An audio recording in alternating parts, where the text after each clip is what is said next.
You over there, yes you with the unique and calm vibe to yourself. Have you ever been told that you are lazy just because you are not in a rush like the rest of the world? I am with you. That's how Lena's tale starts, a girl from a small village who decided to take things at her own rhythm. While everyone was out running mindless errands, Lena was contemplating clouds and imagining if ants held tea parties beneath leaves.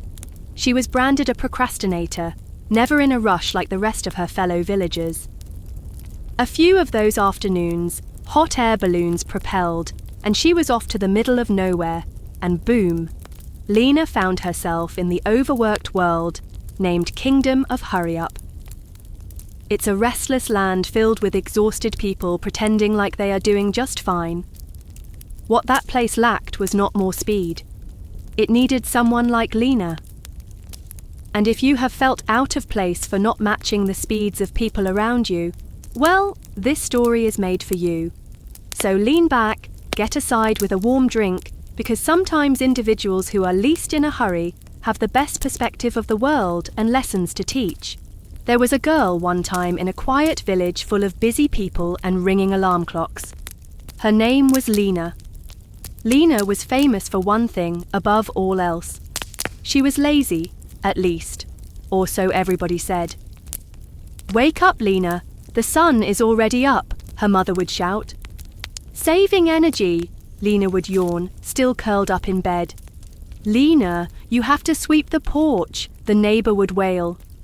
"I'm allowing the dust to settle," Lena might say reflectively. The librarian, the baker, and even the mayor had a complaint about Lena's lack of hustle. But Lena didn't mind so much. She enjoyed thinking, she enjoyed wondering, and she adored dreaming. A life in slow motion. Lena did not rush. She drifted like a floating cloud. She spoke like a summer breeze.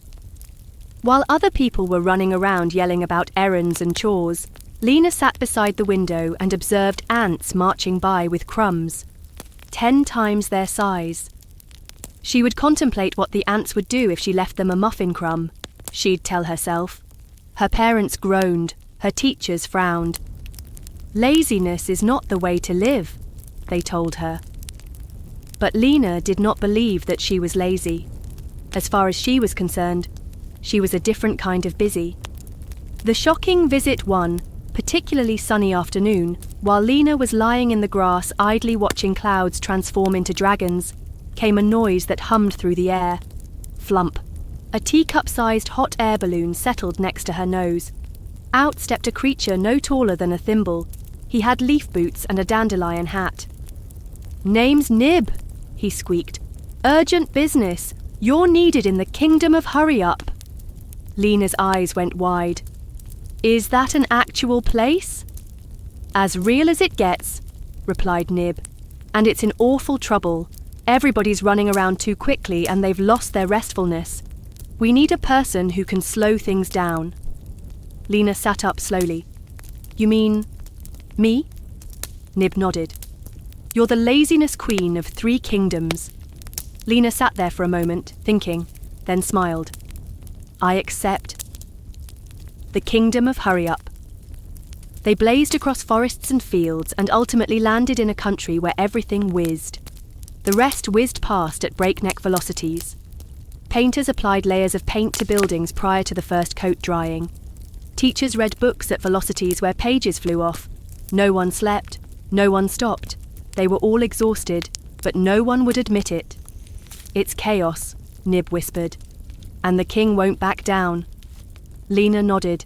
"Let's go meet the king." Meeting the king. The king of Hurry Up strode his throne room like a rooster on roller skates. "What do you want?" he grumbled. "I have 23 things to do before lunch." "I'm Lena," she replied serenely. "I came to help." "Help? What help?" "With slowing down," the king chuckled. "Slowing down? Why would I ever—" But before he could complete the sentence, he stumbled over a scroll and tumbled into a heap of papers. He did not move. He snored. Lena smiled softly. "Even kings get weary." Lena's plan. Lena went to work. not with hammers or horns, but with quiet. She made nooks in the courtyards. She made tea that smelled like moonbeams and tasted like tranquility. She instructed villagers to lie in the grass and look up at the sky. People fought it at first. "I don't want to slow down," they replied. "I have too much to do." But gradually, step by step, they tried it. A nap, a breath, a cloud-gazing moment in time. The transformation. A week went by, and the kingdom of Hurry-Up was transformed. People still worked, they still danced and learned and made things, but they rested now too. They stretched, they listened, they even smiled more. The king sat in his garden, his crown cocked on one side, sipping Lena's sleepy tea. "You've changed the entire kingdom," he said, "and all you did was slow down." Lena grinned. "Lazy doesn't mean anything. It just means room to think." Home again. When Lena went back to her village, something unexpected occurred. People no longer referred to her as lazy. The librarian spoke. "You've got the quietest kind of wisdom." The mayor beamed. "Turns out, slowness is powerful." Even her mum smiled. "Tea?" Lena sank into her favourite chair. From a nap. Final thought. And so, Lena picked up again her plodding, contemplative life. Still walked slowly, still stood still, to think. And so, whenever someone hurried by her, she just smiled and whispered, "Don't forget to sleep. Your dreams need space to grow." The end.